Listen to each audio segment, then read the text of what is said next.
Hello everyone, I welcome you all at Pathfinder platform. Pathfinder platform में आपका स्वागत है। कल हमने इन्फ्लेशन पार्ट 1 पढ़ा था, आज हम इन्फ्लेशन पार्ट 2 पढ़ रहे हैं। दिस इज लेक्चर नंबर 15, जिसके अंदर इकोनॉमिक्स सीरीज चल रही है, जिसके अंदर इकोनॉमिक्स जो कि कॉम्प्लेक्स सब्जेक्ट है स्टूडेंट्स के दिमाग के अंदर, उसको आसान भाषा के अंदर कन्वर्ट करने की कोशिश की जा रही है। This is going to be very very important lecture, जिसके अंदर हम डिफरेंट डिफरेंट टर्मिनोलॉजीज पढ़ेंगे रिलेटेड टू द इन्फ्लेशन। और ये टर्मिनोलॉजीज आए गए कई बार प्रीलिम्स एग्जामिनेशन के अंदर as well as mains examination के अंदर डायरेक्टली पूछी गई है, राइट। चलिए let's start the class, but before start I want to let you know that you are at Pathfinder platform. Pathfinder platform में आपका स्वागत है। जो पाथफाइंडर प्लेटफॉर्म अभी आपको एक बहुत बड़ी अपॉर्चुनिटी प्रोवाइड कर रहा है, उड़ान बैच। उड़ान बैच आर फॉर दो students for preparing for the 2024-2025 students के लिए है ये बैच। इसके अंदर हम 900 प्लस आवर्स का लाइव क्लासेस दे रहे हैं। हम यहाँ पे मेंस का टेस्ट सीरीज आपको प्रोवाइड कर रहे हैं, प्रीलिम्स टेस्ट सीरीज प्रोवाइड कर रहे हैं, live answer writing, live notes making will be there, comprehensive coverage of syllabus is also provided, free mains mentorship is there, toppers classes यहाँ पर है, और वेल प्लान शेड्यूल के अंदर हम आपकी प्रिपरेशन करवा रहे हैं। और ये सभी चीजें आपको सिर्फ और सिर्फ 7,999 रुपीज के अंदर प्रोवाइड की जा रही है। आपको मैं यहाँ पर ये भी बताना चाहता हूँ कि जब भी आप एनरोलमेंट इसका लें, ठीक है, उसके अंदर आपको लाइव डीवी कोड यूज करना है। Live DV code will give you a maximum discount, maximum benefit, और उसके साथ साथ इन सब बेनिफिट्स के साथ एक बेनिफिट ये होगा, I will be there to guide you. मैं आपके साथ प्रिपरेशन के हर मोड के अंदर रहूंगा। आप यहाँ पर देख सकते हैं ये बैच जो है 17 जुलाई से स्टार्ट हो रहा है। तो आप सभी बच्चे से अनुरोध है कि जल्दी से जल्दी इसके अंदर सब्सक्रिप्शन करें, बिकॉज लास्ट मूवमेंट के ऊपर हो सकता है कि इसकी सारी सीट्स बढ़ जाएं, क्योंकि इतना अफोर्डेबल बैच है, इतने सारे फीचर्स हैं, तो बहुत सारे स्टूडेंट्स अभी इसके अंदर पार्टिसिपेट करने की कोशिश कर रहे हैं। Udaan plus geography optional batch, this is also very important. जिन भी स्टूडेंट्स के पास ज्योग्राफी ऑप्शनल है वो सिर्फ 14,999 रुपीज के अंदर यूपीएससी सीएसए की प्रिपरेशन कर सकते हैं विद टेस्ट सीरीज। सारी टेस्ट सीरीज यहाँ पे प्रोवाइड करी जाएंगी। उड़ान बैच के अंदर जो फीचर्स है वो सारा यहाँ पर प्रोवाइड कराया जाएगा। और यहाँ पर भी आपको जो कोड यूज करना है वो लाइव डीबी कोड यूज करना है। इसी के साथ मैं आपको बताना चाहता हूँ कि ज्योग्राफी ऑप्शनल सब्जेक्ट जो है वो अगर आप अलग से लेना चाहते हैं तो 1 अगस्त से ये बैच स्टार्ट हो रहा है 7,999 रुपीज के अंदर। अगर आप पाथफाइंडर हिंदी मीडियम के स्टूडेंट हैं, अगर आप हिंदी मीडियम के स्टूडेंट हैं, तो पाथफाइंडर अनअकैडमी पाथफाइंडर आपके लिए एक बोथ बैच लेकर आया है, जिसके अंदर वो सारे फीचर्स प्रोवाइड करे जाएंगे जो कि एक आपको उड़ान बैच के अंदर प्रोवाइड करे जा रहे हैं। ठीक है, ये सारा फीस जो होगा वही 7,999 रुपीज में रहेगा। यहाँ पर आप लाइव डीबी कोड यूज कर सकते हैं। लाइव डीबी कोड यूज करने के बहुत सारे फायदे हैं। ये फायदा है कि मैं आपको 100% गाइडेंस दूंगा। अगर आप इस साल के लिए प्रिपरेशन कर रहे हैं तो आपको इस साल आपको गाइडेंस प्रोवाइड करी जाएगी। ठीक है, अगर अगले साल के लिए प्रिपरेशन कर रहे हैं तो वो गाइडेंस भी आपको यहाँ पर प्रोवाइड करी जाएगी, राइट। तो चलिए आगे हम बढ़ते हैं। ये हमारी टीम है जो डिफरेंट डिफरेंट इनोवेटिव मैनर के अंदर आपको टीचिंग कर रही है। बहुत बड़ी टीम हो चुकी है हमारी पाथफाइंडर की। और चलिए लेट्स स्टार्ट द क्लास। हमने नेशनल इनकम पढ़ चुके हैं, नेशनल इनकम के ऊपर क्वेश्चंस भी हम कर चुके हैं। बैंकिंग हमारा ऑलमोस्ट कंप्लीट हो गया है। मैं कहूंगा बैंकिंग के अंदर अपन ने 85% तक कंप्लीट कर लिया है। कुछ 15% कॉम्प्लेक्स कॉन्सेप्ट हैं जो कि इन कॉन्सेप्ट से लिंक है, इसलिए मैं उसको लास्ट के अंदर पढ़ाऊंगा। Inflation we have done with, हमने इन्फ्लेशन का पार्ट 1 कर लिया है। ठीक है, सॉरी, पार्ट 2 आज हम पढ़ेंगे टर्मिनोलॉजी, जैसे मैंने आपको बताया था स्टार्टिंग वीडियो के अंदर। और उसके बाद हम मॉड्यूल नंबर 7 के ऊपर सीधा शिफ्ट करेंगे। तो let's start, let's understand the class. और कुछ टर्म्स हैं जो मैं आपको पढ़ाना चाहता हूं इसके अंदर। ये टर्म्स बहुत इंपॉर्टेंट है, जैसे मैंने आपको बताया प्रीलिम्स और मेंस एग्जामिनेशन में काफी क्वेश्चंस के अंदर से आते हैं। ठीक है, चलिए तो let's start with this one. Inflation तो कल ही हम पढ़ लिए थे। इन्फ्लेशन के अंदर एक टर्म मैंने आपको बताया था, persistent increase in the price for a longer period of time, that is known as what, that is known as inflation। मतलब persistently इंक्रीज होनी चाहिए, ऐसा नहीं कि आज इंक्रीज हुई है कल नहीं हुई है, ऐसा नहीं होना चाहिए। इन्फ्लेशन के अंदर परसिस्टेंट इंक्रीज होना चाहिए प्राइस। वही डिफ्लेशन जो है that is just opposite to inflation, कि अगर इसमें परसिस्टेंटली डिक्रीज हो रही है प्राइस तो that is known as deflation, उसको अपन डिफ्लेशन कहते हैं। अब मैं आपको कुछ कॉन्सेप्ट बताना चाहता हूं इसके अंदर, डिफ्लेशन और फिर जो नेक्स्ट कॉन्सेप्ट है डिसइन्फ्लेशन को समझाने के लिए कुछ कॉन्सेप्ट पहले मैं आपके क्लियर करना चाहता हूं। ठीक है, देखो जब मैं आपसे पूछता हूं कि अप्रैल 2023 के अंदर इन्फ्लेशन जो है 10% रही, तो इसका मतलब क्या था, व्हाट डज इट मीन्स। ठीक है, इसका मतलब क्या होता है ये मैं आपको इसके अंदर समझा रहा हूं। 10% रही तो 10% किसके साथ, बेस भी तो होना चाहिए, है ना। किसका बेस लेकर हम कह रहे हैं कि 10% इंक्रीज हो गई, ऐसे हवा में तो बोल नहीं सकते, कोई बेस भी लेना हो। तो जब भी कोई आपसे कहना अप्रैल 2023 के अंदर 10% इंक्रीज हो गई है क्या इन्फ्लेशन, तो आप सीधे जाओ अप्रैल 2022 के अंदर, अप्रैल 2022 के अंदर जाओगे आप और यहां पर देखोगे कि यहां पर इसका मतलब क्या होता है मैं बताऊं। अगर मान लीजिए यहां पर इस मार्कर की प्राइस 100 रुपीज है ना। आपसे कोई ऐसे बोल रहा है, देखो क्वेश्चन सुनो, सबसे पहले क्वेश्चन समझो। कोई आपसे बोल रहा है कि मार्कर का जो प्राइस है ना वो अप्रैल 2023 के अंदर खड़ा होकर बोल रहा है यार 10% इंक्रीज हुई है मार्कर का प्राइस। इसका मतलब यह है कि अप्रैल 22 के अंदर मार्कर का प्राइस 100 रुपए रहा होगा, है ना। इसका प्रीवियस फाइनेंशियल ईयर के अंदर प्रीवियस मंथ उसी टाइम पीरियड को देख रहे हैं, और आज जो मार्कर का प्राइस है अप्रैल 2023 के अंदर वो 110 रुपए हो गया। ये मतलब है 10% इंक्रीज का। तो इन्फ्लेशन जब 10% इंक्रीज होती है तो इसका मतलब ये है कि 100 से कितनी चली गई है, 110 चली गई है इन्फ्लेशन, ठीक। तो this is known as what, this is known as कि भाई इन्फ्लेशन हो गया है। अगर ऐसा लंबे समय तक चलता रहेगा तो उसको अपन इन्फ्लेशन बोल देंगे, ठीक है। अब डिफ्लेशन की बात करते हैं। डिफ्लेशन क्या होता है समझिए, डिफ्लेशन, फिर अपन डिसइन्फ्लेशन की बात करेंगे। देखो बहुत इंपॉर्टेंट टर्म है, इतनी आसान भाषा के अंदर कोई नहीं समझा पाएगा आपको। प्लीज यहाँ पर कंसंट्रेट कर लें, शॉर्ट नोट्स बनाते जाएं इसकी, that is very important. Deflation का मतलब क्या है, जैसे अप्रैल 2023 के अंदर आप कह रहे हैं कि साहब डिफ्लेशन चल रहा है, 2023 मार्कर की प्राइसेस पे डिफ्लेशन चल रहा है। कितने परसेंट का, 10% का डिफ्लेशन चल रहा है। तो इसका मतलब क्या है, इसका मतलब यह है कि आप जाएं अप्रैल 2022 के अंदर, ठीक है साहब, हम पहुंच गए अप्रैल 2022 के अंदर। इसके अंदर देखिए मार्कर का प्राइस 100 रुपए था, ठीक है, 100 रुपीज था, और मार्कर का प्राइस यहाँ पर 2023 के अंदर कितना हो रहा है, 90 रुपीज हो रहा है। तो दिस इज नोन एज कि 10% जो है डिफ्लेशन हो गया। अगर ये परसिस्टेंटली होता है तो that is known as deflation, उसको डिफ्लेशन अपन इसके अंदर बोलते हैं। तो डिफ्लेशन का मतलब क्या है, पिछले महीने गए, पिछले महीने की कंपैरिजन में इस महीने क्या है, प्राइस कम है साहब, है ना। 10% का मतलब समझे कि भाई आपने कई बार समझा होगा, इन्फ्लेशन जो है 6% तक इंक्रीज हो गई। इन्फ्लेशन रेट जो है ना, सीपीआई इंडेक्स जो है अपना 6% है। इसका मतलब क्या है, इसका मतलब पिछले महीने से कंपेयर कराया था आप, अप्रैल 2000 इस क्वार्टर के अंदर, तो पिछले क्वार्टर से कंपेयर कराए, जैन से लेकर मार्च तक का क्वार्टर के अंदर कंपेयर कराए। This is known as what, this is known as inflation. Inflation का मतलब आपको इसके अंदर समझा होगा, इन्फ्लेशन क्या होता है, डिफ्लेशन क्या होता है, ये आप इसके अंदर समझ गए। एक और टर्म है साहब जिसका नाम है डिसइन्फ्लेशन। डिसइन्फ्लेशन, इन्फ्लेशन मतलब यहाँ पे इन्फ्लेशन तो हो रही है पर डिस टाइप की इन्फ्लेशन है। डिस टाइप की इन्फ्लेशन का मतलब क्या होता है, ये मैं आपको इसके अंदर समझा देता हूँ। चलिए पहले यहाँ पे समझ लेते हैं, refer to trend when the inflation rate decelerates. Inflation rate मतलब इन्फ्लेशन हो तो रहा है पर डिसेलरेट कर रहा है। मतलब डिसेलरेट करने का मतलब क्या है, सपोज इट वाज 10% इन अप्रैल, तो 7% मई में हो रहा है और 5% जून के अंदर हो रहा है। This is known as disinflation. इसका मतलब होता है डिसइन्फ्लेशन। इसका मतलब क्या होता है, इसका मतलब डिसइन्फ्लेशन होता है। तो अब क्या हुआ, इसका मतलब ये समझिए कि अप्रैल 2023 का महीना है, ठीक है, और आपसे कोई बोल रहा है, ठीक है, आपसे कोई बोल रहा है कि साहब इस महीने है ना डिसइन्फ्लेशन दिख रहा है ना। डिसइन्फ्लेशन दिख रहा है मतलब एक ट्रेंड है, डिसइन्फ्लेशन इज ए ट्रेंड, एक ट्रेंड दिखेगा इसके अंदर, ठीक है, डिसइन्फ्लेशन का ट्रेंड दिख रहा है इस क्वार्टर। तो इसका मतलब क्या है कि मान लीजिए अप्रैल 2022 का अगर प्राइस 100 है, ठीक है, और इस तरह से फिर अपन अप्रैल के बाद फिर जून का भी अपन देख लेते हैं। जून 2022 का, ठीक है, प्राइस जो है अगर मान लीजिए उसका मान लो 90 रहा है, ठीक है, और एक मार्च का भी देख लेते हैं। मार्च 2022 का प्राइस जो है वो रहा है मान ले इसके अंदर 100 रुपीज़, है ना, 100 रुपीज़, अगेन 100 रुपीज़ है, ठीक है। तो आप देखेंगे मार्च के अंदर ये जो प्राइस था मार्कर का, मार्च 2023, डिसइन्फ्लेशन की कंडीशन कैसे है, मार्च 2023 के अंदर मार्कर का प्राइस है 110। हाँ सर इन्फ्लेशन दिख रहा है, तो हाँ इन्फ्लेशन तो है पर अलग तरह का इन्फ्लेशन देखना। अब यहाँ पर क्या है, यहाँ पर 100 रुपए अगेन अप्रैल के अंदर, अप्रैल में यहाँ पर क्या हो जा रहा है, यहाँ पर हो जा रहा है इसका 105। मतलब इन्फ्लेशन तो है, पहले वाले से ज्यादा तो है, पिछले साल से ज्यादा तो है, बट यहाँ पर क्या है, यहाँ पर मार्च महीने से अगर हम देखें तो कम आ रहा है। इन्फ्लेशन तो है, इन्फ्लेशन इज देयर, पिछले महीने की कंपैरिजन में देखेंगे तो इन्फ्लेशन है, बट क्या है, थोड़ा कम है पिछले महीने से, इस साल के पिछले महीने से देखेंगे, है ना, पिछले साल के पिछले महीने से देखेंगे तो इन्फ्लेशन है, पर इस साल के पिछले महीने से देखेंगे तो इन्फ्लेशन नहीं दिख रही, तो उसको बोलते हैं डिसइन्फ्लेशन।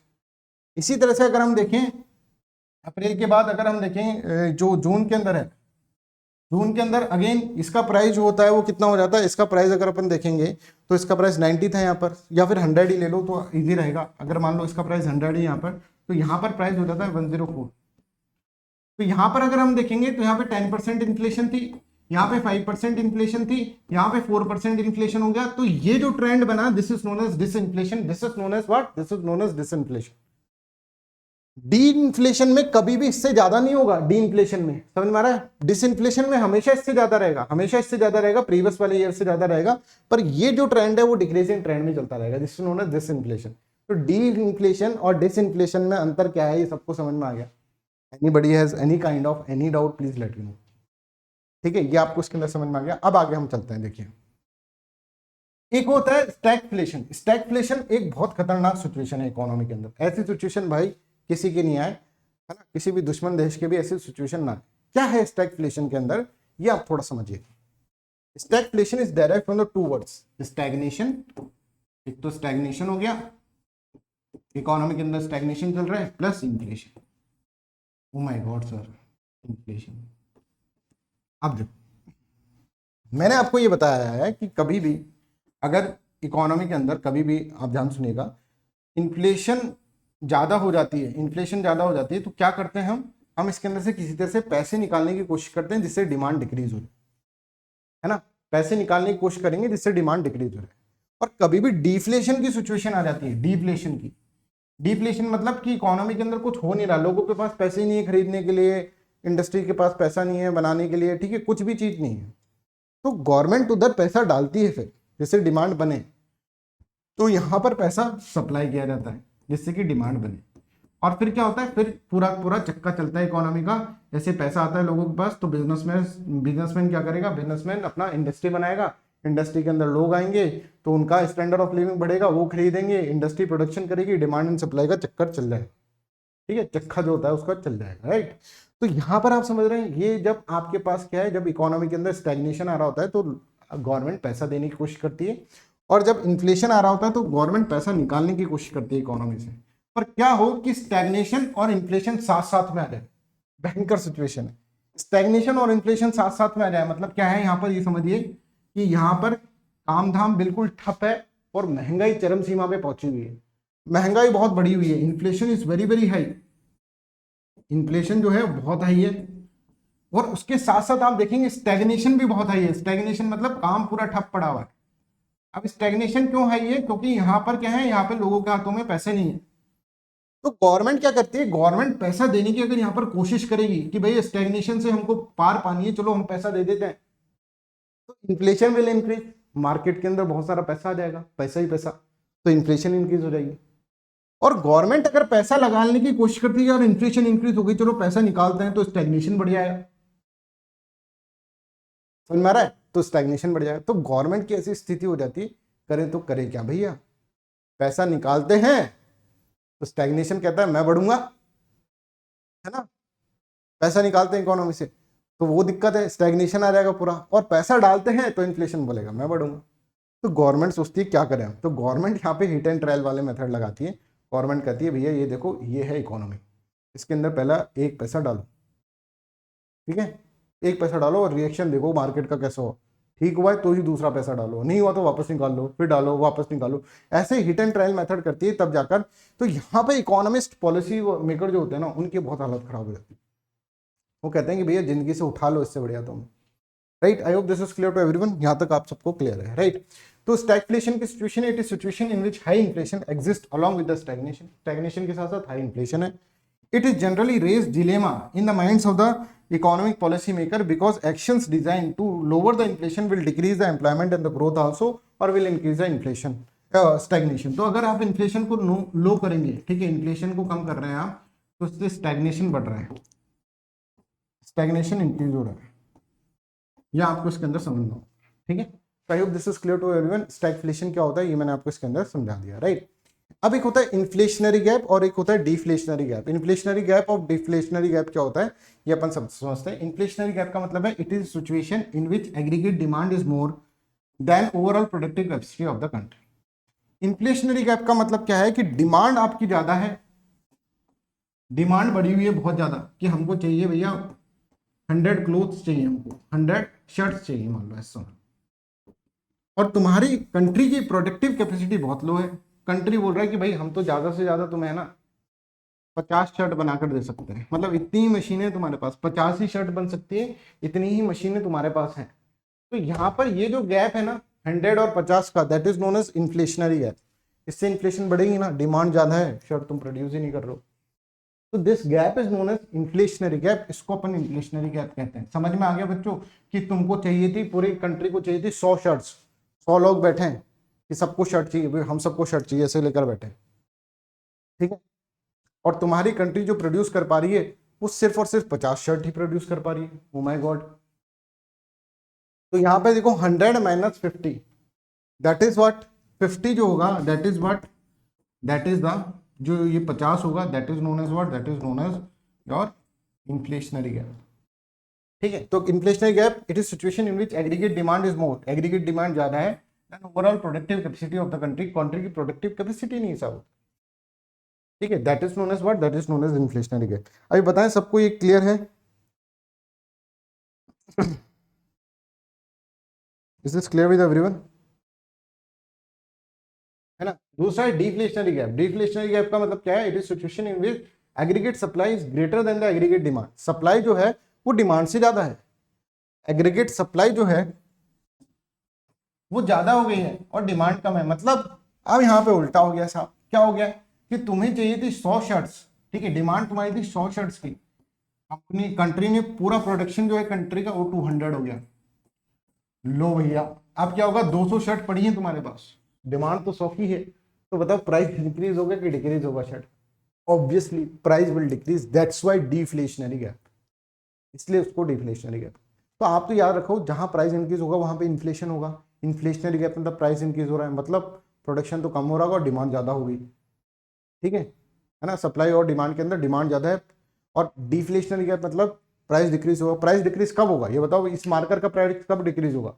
जब भैया है तो 10 जने खरीदने वाले, मैंने 100 बना दिए, अब ले लो। तो 10 वाले लोग बोलेंगे साहब हम तो 10 ही लेंगे। मैंने कहा अरे भाई 2 ले लेना यार, तू बोले नहीं यार 50 रुपए का दो, अरे 50 रुपए में 2 ले ले। That is known as what, that is known as deflationary gap. I hope this is clear to everyone. ये सिचुएशन आपको इसके अंदर समझ में। अब देखो, अब बताओ, इकोनॉमिक्स हार्ड है क्या यार? ये टर्म्स सुनते ही तुम्हारे होश उड़ जाते थे पहले, अब इकोनॉमिक्स बिल्कुल ईजी है, कोई हार्ड नहीं है इसके अंदर। अभी तो और भी टर्म्स अपन को पढ़नी है। चलिए next is suppressed inflation. Suppressed inflation का मतलब क्या है कि वैसे तो अगर डिमांड और सप्लाई के हिसाब से देखें ना साहब, तो इन्फ्लेशन जो है वो आसमान को छू सकती है। जैसे इसका सबसे अच्छा एग्जांपल बताऊं क्या होता है? जैसे सबसे एग्जांपल है कोविड-19 वाला केस। कोविड-19 वाले केस के अंदर देखो क्या होता है। कोविड-19 केस के अंदर अगर डिमांड और सप्लाई की बात करो ना, तो भैया जो मास्क थे ना पहले स्टार्टिंग के अंदर, मास्क थे, ठीक है, इनकी डिमांड एकदम से बढ़ी। लो भैया डिमांड बढ़ गई, और सप्लाई के अंदर सप्लाई बढ़ी नहीं, तो मास्क का प्राइस बढ़ना चाहिए था ना। मास्क का price should be increase like anything. इसका प्राइस बढ़ना चाहिए था कि नहीं बढ़ना चाहिए? बढ़ना चाहिए था साहब। पर गवर्नमेंट इसके ऊपर आकर बैठ गई। गवर्नमेंट ने बोला कोई 10 से ज्यादा प्राइस में दे देगा ना इसको, तो देखना फिर 10 रुपए से ज्यादा का मास्क नहीं देना है। नहीं तो लोग बाग, ये जो प्लास्टिक के मास्क आज 5-5 रुपए के मिलते हैं, ये 500-500 रुपए के देते थे उस टाइम पर। मैं पुणे में था उस टाइम, मैं मास्क लेने गया तो 2-3 दुकानों पे तो मिला ही नहीं, ठीक है, मेडिकल की दुकानों पे 2-3 दुकानों, तो एक मास्क दिया उसने कपड़े का, जैसे खुद ने अभी घर से बनाया, बोले ये लो। बोले कितने का है? आप मानेंगे भी नहीं, उसने उसका 250 रुपये प्राइस बनाया, जबकि था कपड़े का, है ना, इतना तो कपड़ा ही नहीं यूज करा था। ठीक है, 250 रुपये का क्या है, 250 रुपये का उसने मास्क बताया, और 2 बद्दियां लगा रखी हैं उसमें, पहन लो। तो आप देख रहे हैं वो प्राइस, क्योंकि डिमांड ज्यादा था ना उस वक्त, एक सब बहुत सारे आ रहे हैं, कहीं मिल नहीं रहा है मास्क, डिमांड ज्यादा था। तो आज वही मास्क जो है 20-20 रुपए में मिलते हैं, ठीक है, 15-15 रुपए में मिलते हैं। तो क्योंकि डिमांड के हिसाब से सप्लाई हो गई है ना, थोड़े दिनों बाद। पर उस वक्त जब था ना, तो गवर्नमेंट ने कहा कि देखो प्राइस इंक्रीज होगी तो कोई खरीद नहीं पाएगा, ठीक है। तो क्या होगा, इसके लिए क्या करें, हमको एक सप्रेस इन्फ्लेशन करना है, मतलब प्राइस को दबाकर रखना है।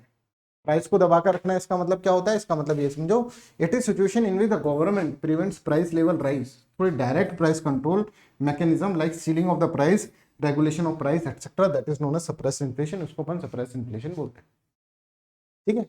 2 और टर्मिनोलॉजीज है, कोर इन्फ्लेशन, हेडलाइन इन्फ्लेशन। ये क्या होता है ये मैं आपको इसके अंदर बता देता हूँ। देखो कोर इन्फ्लेशन क्या होता है और हेडलाइन इन्फ्लेशन क्या होता है, ध्यान सुनिए। इन्फ्लेशन मतलब भाव बढ़ रहे हैं साहब, भाव बढ़ रहे हैं किसके? कमोडिटी के, है ना, इंसान के नहीं, कमोडिटी के भाव बढ़ रहे हैं, ठीक है, इन्फ्लेशन का मतलब। अब देखो कभी कभार क्या होता है, कुछ ऐसे प्रोडक्ट हैं जो कि है ना नोटोरियस प्रोडक्ट है, जैसे फूड सेक्टर है। फूड सेक्टर में कल को आप देखें टमाटर के भाव बहुत बढ़ जाते हैं, है ना, और एक हफ्ते बाद बहुत कम हो जाते हैं, ठीक है, समझ में आ रहा है? टमाटर तो चलो एग्जाम्पल मैंने एक्सेप्शनल केस ले लिया उसके अंदर, ठीक है। आप देखेंगे कभी कभार तो मंडी में गए, भैया कितने कितने 80-80 रुपए किलो की भिंडी मिल रही है, ठीक है, अगले 2 दिन बाद गए तो 50 रुपए की मिल रही है, अगले 2 दिन बाद की मिले तो 20 रुपए की मिल रही है। समझ में आ रहा है? तो फूड जो सेक्टर है ना, इसका कोई भरोसा नहीं है, तेरा कोई भरोसा नहीं है भाई, तो कब इंक्रीज होगा कब डिक्रीज होगा, तू भरोसे वाला आदमी नहीं है। इसी तरह से एक और सेक्टर है फ्यूल। फ्यूल का भी पता नहीं चलता। अभी मान लो सऊदी अरेबिया ने कहा कि मैं नहीं कर रहा प्रोडक्शन, तो फ्यूल का प्राइस बढ़ जाएगा हमारे यहाँ पर। रशिया यूक्रेन का वार हो गया, फ्यूल का प्राइस बढ़ जाएगा। इसका भी बढ़ना घटना कुछ नहीं पता, ये बढ़ते ही हैं, कभी कभार तो ऐसे बढ़ जाते हैं, शूट अप हो जाता है कि भैया अर्णब गोस्वामी पागल हो जाता है, इतनी इन्फ्लेशन हो गई है, क्या करें अब, ये क्या हो, और फिर अपनी हेडलाइन चलाता है कि देखो इन्फ्लेशन ने आसमान छू लिए, एक एप्पल लेकर आएगा 4 भागों में काटेगा, क्या इतना सा स्लाइस जो एप्पल का है वो कितने रुपए का है, 50 रुपए का है, बताओ कैसे खाएं, और ऐसे ऐसे करने लग जाते हैं। ये हेडलाइन बना रहे हैं। This is known as headline inflation when these products are also included in the calculation. कि फूड और फ्यूल को भी इंक्लूड करके कैलकुलेशन करेंगे तो इन्फ्लेशन तो बहुत हाई रहेगी, अर्णब गोस्वामी के मजे हो जाएंगे। उसको चिल्लाने को चाहिए, वो चिल्लाने को उसको यहाँ पर मिल जाएगा। तो आप यहाँ पर समझिए, जानते हो ना अर्णब गोस्वामी कौन है, ठीक है, तो आप यहाँ समझिए जो फ्यूल का और फूड का जब प्राइस हम कंसीडर करते हैं इन्फ्लेशन कैलकुलेशन के अंदर, then it is known as what, it is known as headline inflation. इसलिए मैंने अर्णब गोस्वामी को लाया था, जिससे कि हेडलाइन इन्फ्लेशन जो है वो आपको समझ में आए, ये हेडलाइन बना दी उसने साहब। जब ऐसे वोलेटाइल कंपोनेंट्स को भी हम ऐड कर लेते हैं इन्फ्लेशन को कैलकुलेट करने वक्त, जिसका कोई भरोसा नहीं है, आज बढ़ा है तो कल घट भी सकता है, तेरा कोई भरोसा नहीं था, ठीक है, तो ऐसे भरोसेमंद जो लोग नहीं होते उनको भी इंक्लूड कर लिया हमने, then it is known as headline inflation, उसको हेडलाइन इन्फ्लेशन कहते हैं। I hope this is clear. इसी तरह से एक होता है core inflation. Oh my god sir, core inflation ये क्या होता है सर? कोर इन्फ्लेशन का मतलब ये होता है कि जब ये प्रोडक्ट अपन नहीं यूज करते, फूड और फ्यूल हमने नहीं यूज करा, उसके अलावा सारे प्रोडक्ट ले लिए हैं, तो वो प्रोडक्ट इतने वोलेटाइल नहीं है, वोलेटाइल नहीं है, नहीं है, तो वो वोलेटाइल नहीं है, तो उसके कारण क्या इन्फ्लेशन नहीं बनती है, तो that is known as core inflation. अब क्या कि इन्फ्लेशन इतनी हो गई है, सब पता अपने देश में इन्फ्लेशन इतनी चल रही है भैया, आप बोलना उससे कौन सी इन्फ्लेशन की बात कर रहे हो, हेडलाइन की कि कोर की? या तो वो भाग जाएगा, ठीक है, या फिर वो बताएगा हेडलाइन, तो आपके ज्यादा टेंशन मत ले भाई, कोर इन्फ्लेशन देख, कोर इन्फ्लेशन देखा और हाँ यार ये तो कम ही चल रही है, हाँ तो बस ठीक है, वो हेडलाइन इन्फ्लेशन का हेडलाइन बनाने का काम आती है, फूड और फ्यूल का होगा उसके अंदर, या आप इसके अंदर बोल सकते हैं। I hope this is clear to everyone. तो core inflation it is based on the price of only those commodities whose price are non volatile, जो कि नॉन वोलेटाइल है, that is known as core inflation, जिसके अंदर food और fuel अपन ने लिया नहीं है, ठीक है। It is based price of all type of the commodities both volatile as well as non volatile, then it is known as what, then it is known as headline inflation. आपसे question पूछा जा सकता है prelims में कि अर्णब गोस्वामी को कौन सी inflation में मजा आएगा, तो आप बताएंगे सर हेडलाइन इन्फ्लेशन के। मजाक कर रहे हैं सर, जिससे कि कॉन्सेप्ट समझ में आ जाए, हेडलाइन वर्ड आपके दिमाग के अंदर चले जाए। स्क्रूपलेशन अलग तरह का एक टर्म है जो हो सकता है कि आपने नहीं सुना हो, तो देखिए इट इज क्या है, it is an episodic price rise pertaining to one और small group of the commodities. Unusual inflation with inflation in one particular sector for a particular time while the other sector is experiencing no change at all or facing deflation। मतलब आप यहाँ पर देखो, मान लो marker की industry है, ठीक है, एक कार की इंडस्ट्री है, ओके भाई, एक अपन देखें तो फूड की इंडस्ट्री है, ठीक है, एक देख लो टेक्सटाइल की, सबकी अलग अलग तरह की इंडस्ट्री अपन ने देखी है ना। कार मतलब ऑटोमोबाइल्स, मार्कर का प्राइस जो है ना वो इंक्रीज होता जा रहा है, बहुत तगड़ा इन्फ्लेशन इसमें चल रहा है, इसमें इन्फ्लेशन नहीं चल रहा है, कार में बिल्कुल ठप पड़ा है मार्केट, फूड के अंदर भी इन्फ्लेशन नहीं चल रहा है, और टेक्सटाइल में इन्फ्लेशन चल रहा है। तो एक सेक्टर तो इन्फ्लेटेड हो रहा है, दूसरा इन्फ्लेशन नहीं चल रहा है, इन दोनों में इन्फ्लेशन नहीं चल रहा है, एक और में इन्फ्लेशन चल रहा है। तो ऐसी जब सिचुएशन होती है that is known as skew, SQEW, skew inflation, ठीक है, स्क्यूफ्लेशन इसको बोलते हैं। It is an unusual inflation, unusual inflation हुई ना with inflation in one particular sector for a particular period of time while the other sector in that experiencing no change at all या फिर deflation वो कर रहा है, तो that is known as skewflation, उसको अपन स्क्यूफ्लेशन इसके अंदर बोलते हैं। I hope this is clear to everyone. यहां तक आप इसके अंदर समझ, जैसे फूड कमोडिटीज है वो तो इंक्रीज होती जा रही है और बाकी सब कुछ डिक्रीज हो रहा है, तो यहाँ पर आप देख सकते हैं कि ये स्क्यूफ्लेशन का केस हो सकता है कि सब डिक्रीज हो रहे हैं, बस फूड अपने आप में उड़े जा रहा है हवा में, ठीक है, अपने आप में अलग तरह से चल रहा है, ठीक है, तो that is known as what, that is known as skewflation, इसको अपन स्क्यूफ्लेशन इसके अंदर बोलेंगे। यहाँ तक क्लियर है कॉन्सेप्ट? कोई भी डाउट होता है तो आप कमेंट सेक्शन के अंदर लिखें, आपके डाउट्स 100% क्लियरिटी के साथ होंगे। पर वैसे जैसे आप पढ़ रहे हैं ना, जिस हिसाब से अपन पढ़ रहे हैं, वैसे आपको डाउट्स कुछ रहेंगे नहीं।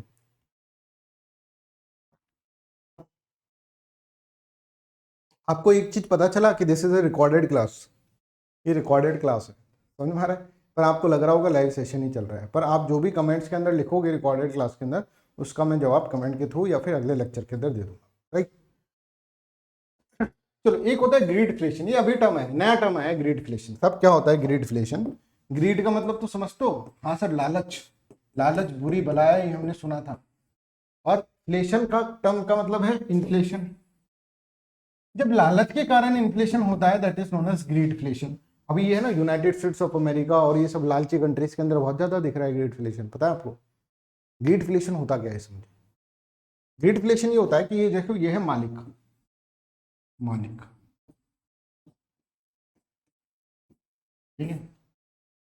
अब मालिक ने क्या करा, मालिक का बहुत प्रॉफिट हुआ, मान लो कि प्राइस जो है उसका प्रोडक्ट का बढ़ गया। पहले प्राइस जो था वो 100 रुपए था, ठीक है, अब प्राइस 1000 रुपए हो गया उसके प्रोडक्ट। तो मालिक के जो ये छोटे बच्चे हैं, ठीक है, छोटे बच्चे मतलब एम्प्लॉयर्स, एम्प्लॉय जो हैं इसके, वो बोलेंगे साहब, मालिक साहब, पहले 100 रुपए था, अब 1000 रुपए बढ़ गया, अब हमारी सैलरी 10-10 रुपए, हमारी कुछ तो बढ़ा दो। तो मालिक ने इनकी सैलरी बढ़ा दी, 15 रुपए की इनकी सैलरी कर दी, ठीक है। अब ये 15 रुपए की सैलरी कर दी, मतलब इनके पास ज्यादा पैसा आ गया। ये जाकर क्या करेंगे, जाके ये प्रोडक्ट खरीदेंगे, प्रोडक्ट खरीदेंगे तो प्रोडक्ट का डिमांड बढ़ाएंगे, प्रोडक्ट का डिमांड बढ़ाएंगे तो इन्फ्लेशन विल इंक्रीज। समझ में आया? Is this clear with everyone? तो एक तो इन्फ्लेशन ये होती है, इसमें किसी का ग्रीड दिखा क्या? नहीं दिखा था, ग्रीड तो यहां पर दिखा नहीं। समझ में आ रहा है? अब दूसरी इन्फ्लेशन देखो क्या होती है, दूसरी तरह की इन्फ्लेशन जिसको अपन ग्रेड इन्फ्लेशन करें। यहाँ पे मालिक जो है ना, बहुत खराब चीज है।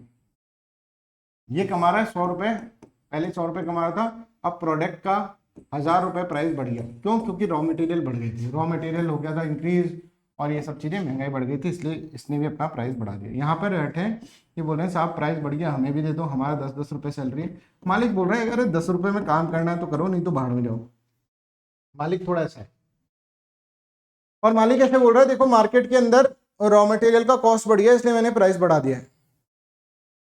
तो मार्केट ने कहा ठीक है, बात तो ठीक है, पर रॉ मटेरियल का प्राइस जब डिक्रीज होता है, जब ये डिक्रीज नहीं कर रहा है मालिक, मालिक कह रहा है मैं डिक्रीज नहीं करूंगा, मैं अपना प्रोडक्ट का प्राइस और बढ़ा रहा हूँ।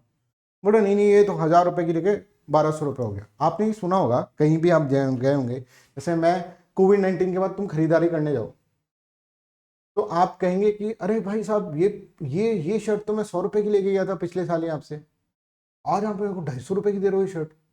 अरे साहब हम क्या करें, कोविड के अंदर सप्लाई बिल्कुल डिस्टर्ब हो गई है, शर्ट बड़ी मुश्किल से मिल रही है ना, ऐसे बोले हुए हैं वो सामने वाला। तो हम कहें यार कोविड तो चला गया, तो सप्लाई ठीक हो गई। बोले नहीं नहीं साहब, ये 250 रुपए की। तो वो क्या कर रहा है, वो ये बहाना बनाकर ग्रीड के कारण उसको 250 रुपए रख रहा है। एक बार प्राइस 250 रुपए गई तो उसके बाद 250 रुपए ही रखी उसने, ठीक है। आप कहीं पे भी जाओ, आप पटाखे लेने, मैं एक्चुअली क्या था, मैं पटाखे लेने गया था ना अभी दिवाली के टाइम पर, तो मैंने उससे पूछा कि यार इतना महंगा यार, ऐसे कैसे यार? बोला यार कोविड के टाइम पर आ रहा है, वही बहुत बड़ी बात है। मैंने कहा कोविड 3 साल हो गए भाई। तो उन्होंने जो प्राइस फिक्स करी वो अपनी ग्रीड के कारण उन्होंने उतनी ही रख ली प्राइस। और इसके कारण क्या हो रहा है, इसके कारण इन्फ्लेशन हो रही है। डिमांड और सप्लाई की गड़बड़ नहीं है, यहाँ पे दिक्कत क्या है, यहाँ पर ये बंदा करप्ट हो गया, इसके अंदर आ गई ग्रीड, लालच, लालची हो गया ये। और लालची होने के कारण क्या है, ये प्राइस को बढ़ा रहा है आराम से, क्या मेरे को और प्रॉफिट होगा और प्राइस को बढ़ा रहा हूँ, उसके कारण इन्फ्लेशन बढ़ रही है। और आप देखेंगे this is the reality in the United states of America, UK के अंदर जाके देखेंगे तो वहां पर इन्फ्लेशन का रीजन यही है, ठीक है, यही कारण इसके अंदर बताया जाता है। तो आई hope this is also clear कि आप यहाँ पे ग्रीडफ्लेशन भी आप इसके अंदर समझ चुके होंगे, व्हाट इज ग्रीडफ्लेशन, ठीक है। Instead of ways price spiral, ये प्राइस बढ़ाने के चक्कर में वेज और प्राइस बढ़ रहा है तो उसके साथ साथ वेज बढ़ा दे रहा है, उसकी जगह वो क्या कर रहा है, प्रॉफिट प्राइस स्पाइरल यहाँ पर बना रहा है। और greed inflation implies that a company has exploited the inflation that people were experiencing by putting up their prices way beyond just covering their increased cost and then used to maximize their profit margins. That is known as what? That is known as inflation. उसको अपन greedflation इसके अंदर बोलते हैं। So I hope this is clear to everyone. यहाँ तक आप सबको clear होगा। So that's all for today's class. Thank you so much. कल से हम स्टार्ट करेंगे आपका कॉन्सेप्ट्स ऑफ एक्सचेंज रेट्स, ठीक है, इस नाम का टॉपिक अपन स्टार्ट करेंगे। तो that's all, I hope this is clear to everyone. Please share this video widely. और उड़ान बैच के अंदर अभी कम ही समय बचा है, तो आप ध्यान रखें, ये लाइव डीवी कोर्स से आप सभी सब्सक्रिप्शन लें और मुझे कॉल करें। आई विल गाइड यू कैसे आपको प्रिपरेशन करना है, लाइव डीवी कोड को कैसे मैक्सिमम यूटिलाइजेशन कर सकते हैं इस कोड का, ये मैं आपको इसके अंदर बताऊंगा, ठीक है। So that's all, thank you so much, bye bye, take care and have a nice day.